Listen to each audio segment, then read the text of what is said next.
Olá, eu sou a Angel e sejam bem-vindos a esse canal de cortes, relatos, casos criminais, curiosidades, mitologias, lendas, ciências, casos de alienígenas, entre muitos outros assuntos. Um canal eclético, trarei para vocês aqui cada dia um conteúdo, um tópico, um tema diferente. Se você, assim como eu, também gosta desse tipo de conteúdo, se inscreva no canal, deixa o gostei, compartilhe esse vídeo com mais pessoas que também gostam. Vá lá no sininho das notificações, na opção todas e ative o sininho. Assim, sempre que eu postar um conteúdo novo aqui na plataforma, você será notificado. E hoje falaremos aqui de curiosidades extraterrestres. Onde eles estão e como a ciência tenta encontrá-los. Semana passada, ou melhor dizendo, o primeiro vídeo sobre esse assunto foi feito a introdução do livro super interessante, de Salvador Nogueira, publicado pela editora Abril sobre extraterrestre. Hoje vamos dar início à parte 1 do capítulo 1, intitulado O Peso da Solidão Cósmica. Com o conhecimento atual, mesmo diante de perspectivas tão empolgantes, é impossível olhar para o céu e não sentir-se oprimido por uma dúvida. Há outros seres vivos além da Terra? Nosso planeta é um lugar especial, singular, ou apenas mais um dentre bilhões e bilhões de mundos populados de vida, muitos dos quais abrigando espécies inteligentes? Quando olhamos para o céu, será que há lá em cima alguém também trocando olhares conosco, visualizando a nossa pequena estrela anã amarela e se perguntando se há alguém por aqui? É quase impossível não sentir o peso da solidão cósmica ao admirar o desconhecido, representado pelas luzes celestes. E como o ser humano olha para o céu desde o seu surgimento, estima-se que o Homo sapiens, versão mais inteligente do primata que já apareceu em nosso planeta, tenha pelo menos uns bons 200 mil anos. Poderíamos crer que esta dúvida nos persegue desde tempos imemoriais, mas isso não é verdade. Durante a maior parte da existência humana, o céu não passou de um adereço, um palco para acontecimentos divinos, e se reservou à Terra o título de centro absoluto do universo e ponto focal da criação. Só se pode realmente pensar em alienígenas quando o nosso mundo deixa de ter status privilegiado no contexto cósmico. E para isso acontecer é preciso primeiro derrubar o preconceito de que a Terra e o céu são feitos de substâncias fundamentalmente distintas. Em seguida, Temos de aceitar que vivemos num planeta dentre outros que orbitam ao redor de uma estrela, das tantas que existem no universo.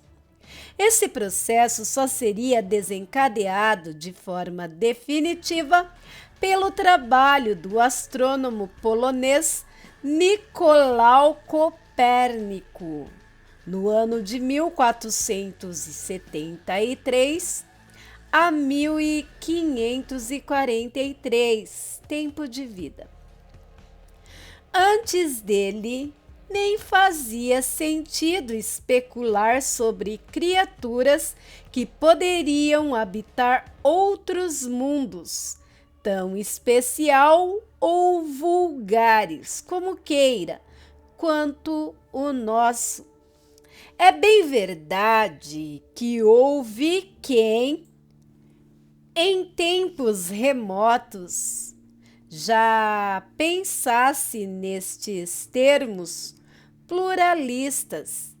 Na antiguidade, filósofos de diversas localidades especularam sobre concepções de mundo que eliminavam, ao menos em teoria, a singularidade terrestre. Na Índia, no século VI a.C., pensadores defenderam uma escola filosófica conhecida como atomismo. A versão mais conhecida desta visão de mundo vem da Grécia Antiga, onde teria sido propagada por Demócrito de Abdera, 460 a 370 a.C., possivelmente absorvida de seu mestre Leucipo. Não se sabe se o atomismo grego é uma herança do indiano, sabidamente mais antigo, ou se surgiu independentemente. O que importa para nós é que, muito adiante do seu tempo, Demócrito já defendia que a natureza tinha dois princípios fundamentais: átomo e vazio. Os átomos seriam componentes indestrutíveis e irredutíveis que criavam, por meio de movimentos e colisões, todas as coisas que observamos. O vazio dispensa grandes explicações. É a ausência de qualquer coisa. E o que isso tem a ver com a vida alienígena? De acordo com esses celebrados senhores do Mediterrâneo, nosso mundo foi criado por um enxame de átomos que colidiram e coalesceram após chegar à vizinhança local, saídos de um submundo infinito, explica o americano Seth Shostak, astrônomo do Instituto SET, organização privada dedicada à busca por vida extraterrestre.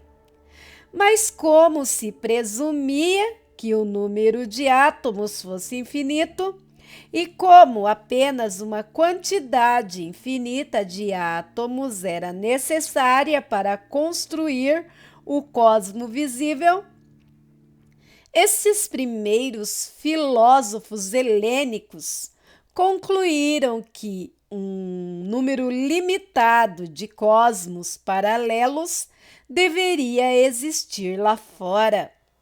Bacana, mas convenhamos, isto ainda está muito longe da nossa noção moderna, pós-copernicana, de alienígenas. Demócrito e seus seguidores atomistas apenas sugeriram que outros universos poderiam surgir separados para sempre de nós e abrigar outras terras como a nossa, habitadas por criaturas como nós. Mas no nosso universo, segundo os atomistas gregos, estaríamos para sempre sozinhos, com a Terra no centro de tudo o que podemos ver e estudar.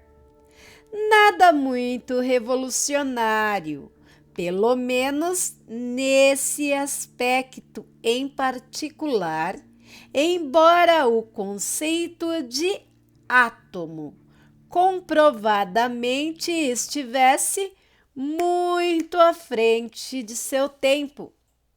Mesmo essa visão semi-pluralista modesta não vingou diante de ideias ainda mais conservadoras que apareceriam depois.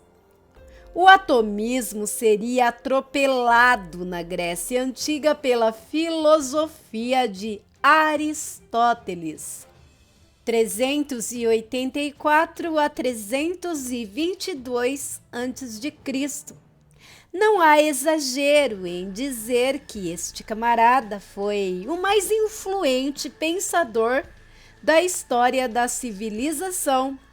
Sua concepção de universo resistiu inabalada por nada menos que 20 séculos, preservada durante toda a Idade Média por sua consonância com os dogmas do cristianismo. O universo de Aristóteles foi descrito em detalhes na obra de Caelo, Sobre os Céus, e era bem mais modesto e estático que o multiverso atomista de Demócrito e seus asseclas.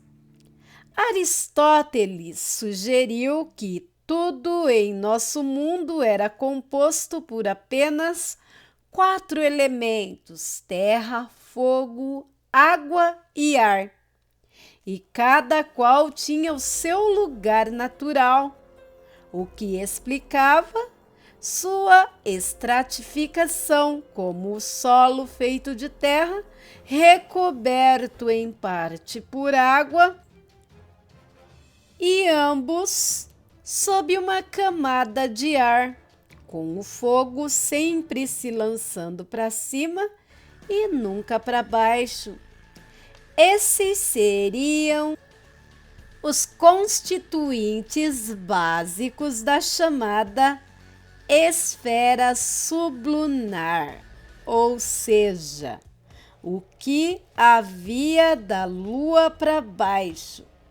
De lá para cima, as coisas seriam radicalmente diferentes.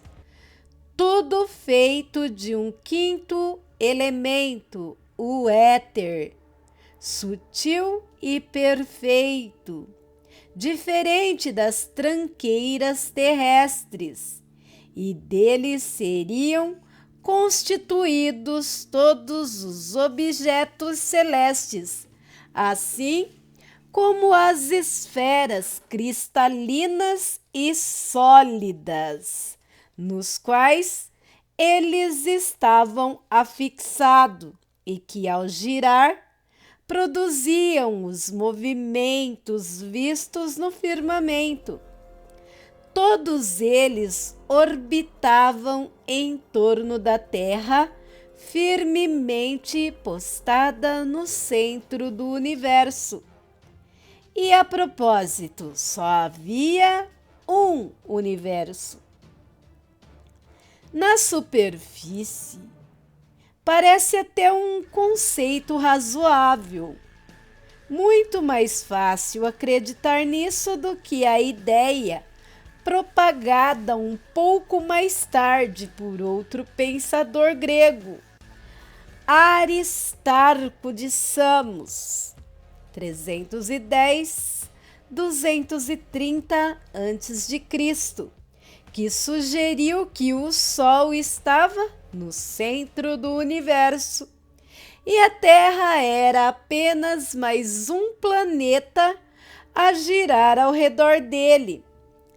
Esta era a primeira vez, até onde sabemos, que alguém ousou proferir a hipótese heliocêntrica, mas ela caiu em ouvidos surdos diante do apelo intuitivo e imediato do cosmos aristotélico, que ganharia os seus contornos mais sofisticados no trabalho de Cláudio Ptolomeu, 90 a 168 depois de Cristo. O famoso polimata de Alexandria, no Egito.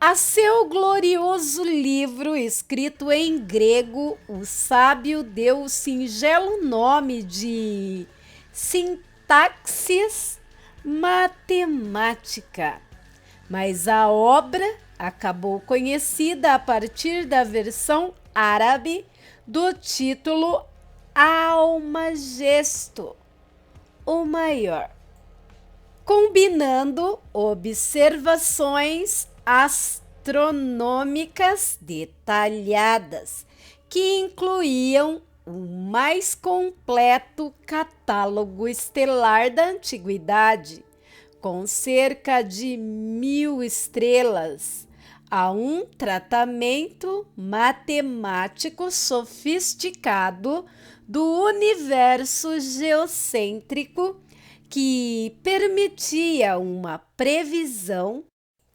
mais ou menos acurada da posição dos planetas. Ptolomeu foi a última palavra no assunto por 1400 anos, mas não foi o alexandrino o responsável por transformar as ideias de Aristóteles em letra da lei. Este papel coube à nascente Igreja Católica, que abraçou a filosofia aristotélica como complemento natural à pregação cristã. Se parece estranho que uma religião nascida no Oriente Médio e propagada nas entranhas do decadente Império Romano fizesse uso das ideias de um filósofo pagão, basta lembrar que as premissas de Aristóteles, além de já serem populares na época, casavam perfeitamente com a teologia cristã. Para começo de conversa, o grego sugeria que o universo precisava de um primeiro motor móvel, algo que colocasse em andamento as engrenagens do cosmos e permitisse os fenômenos celestes tais quais eles se manifestassem. Deus é uma ótima pedida nessa função.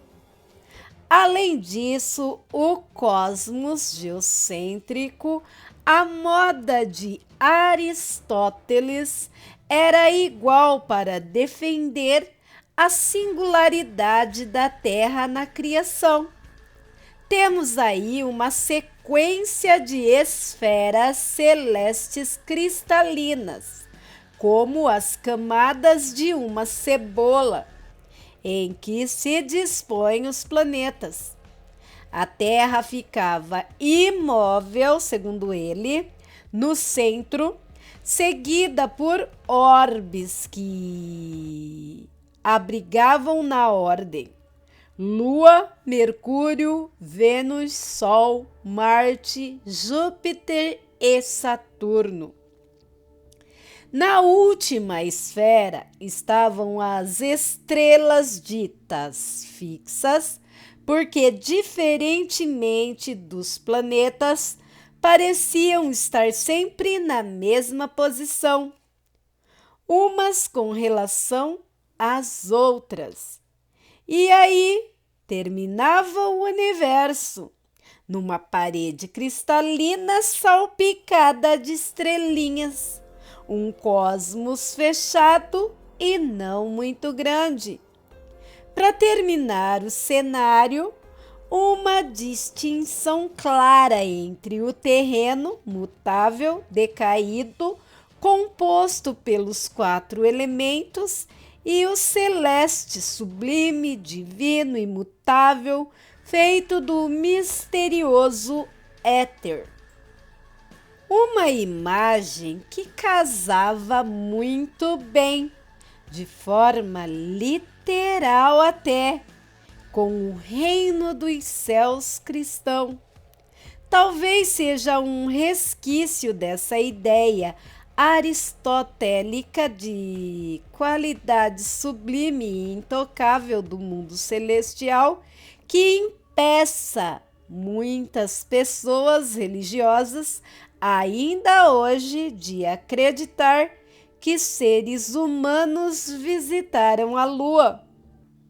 Uma estimativa feita por Ptolomeu do tamanho do universo geocêntrico sugeriu que o diâmetro da última das esferas cristalinas e das estrelas fixas tinha cerca de 160 milhões de quilômetros, um pouco mais do que hoje. Sabemos ser apenas a distância entre a Terra e o Sol. Embora a descrição desse cosmos nos pareça atualmente de uma pequenez absurda, ela soou superlativa aos antigos e mais do que adequada para defender a beleza da criação divina, que tem a Terra e seus habitantes humanos como o ponto central e reserva a infinitude somente para Deus e não para o universo que ele criou. Estaríamos todos plenamente satisfeitos com essa visão até hoje, se não fosse um pequeno detalhe. Estava tudo errado, tudinho. A popularidade de Aristóteles só foi sobrepujada pela quantidade de asneiras que ele escreveu sobre o mundo natural. Algumas a propósito de fácil contestação empírica, como as que dizem a respeito ao movimento de projéteis. Uma hora alguém ia reparar, e a revolução que dali adviria nos permitiu calcar em bases científicas a grande questão que nos intriga até hoje. E terminamos aqui a leitura da parte 1 do capítulo 1 do livro super interessante, tratando sobre assunto de extraterrestres, escrito por Salvador Nogueira e publicado pela editora Abril. No próximo vídeo sobre o assunto, daremos prosseguimento, trazendo a parte 2 do capítulo 1, com essa pergunta: estamos sós no universo? Lembrando que este é um livro que vai pôr muita gente para pensar. Se você gosta de livros assim, que trazem perspectiva sobre a vida alienígena com base na ciência, você pode estar acompanhando a leitura desse livro aqui no canal da Angel. Bem, se você gostou do conteúdo do canal, deixa o joinha, compartilha esse vídeo, ative as notificações, lá na opção todas tocando o sininho.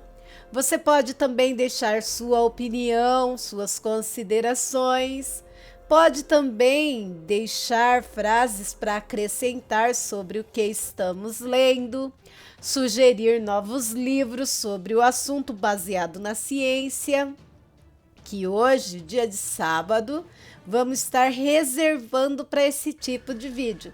E eu já fico muito agradecida.